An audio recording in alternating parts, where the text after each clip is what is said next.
கிறிஸ்துக்குள் பிரியமான தேவனுடைய பிள்ளைகளே, ஆண்டவருடைய நாமத்தினாலே இருதயத்தின் ஆழத்தில் இருந்த உங்களுக்கு நல்வாழ்த்துக்கள். ஒரு முக்கியமான வசனத்தை வாசித்து நம் ஆண்டவருடைய திருச்சமூகத்தில் ஜெபிப்போமா? சங்கீதங்களின் புஸ்தகம் 122 6வது வசனம். எருசலேமின் சமாதானத்திற்காக வேண்டிக் கொள்ளுங்கள், உன்னை நேசிக்கிறவர்கள் சுகித்திருப்பார்கள். ஆண்டவர் எருசலேமின் சமாதானத்திற்காக ஜெபம் பண்ண சொல்றாரு. ஏங்க, லூக்கா எழுதின சுவிசேஷத்துல ஆண்டவராக இயேசு கிறிஸ்துவே சொல்லி இருக்கிறாரு, வருகை நாளில போர் வீரர் எருசலேமை சுற்றிலும் நிற்பார்களாம்.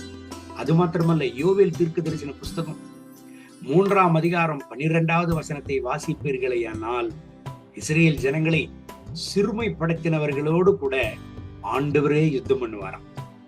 இந்த உலகத்துல அதிகமாக உபத்திரவப்படுத்தப்பட்ட ஜனங்கள் யார் என்று சொல்லி பார்த்தால் அவர்கள் தான் இஸ்ரேல் ஜனங்கள்.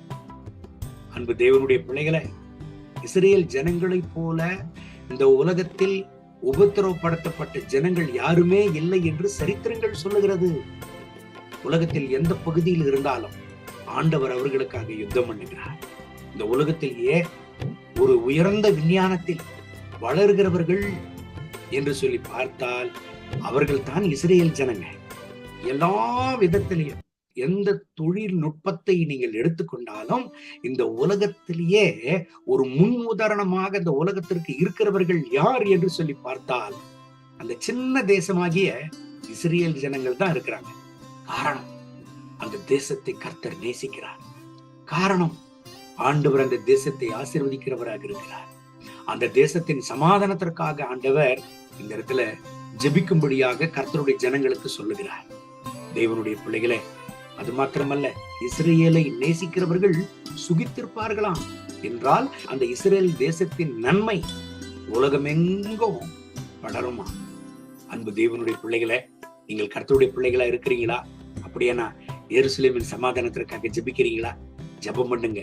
யாரெல்லாம் எருசலேமின் சமாதானத்திற்காக ஜெபம் பண்றாங்களோ அவங்க எல்லாம் சமாதானமா இருப்பாங்க, ஆசீர்வாதமா இருப்பாங்க.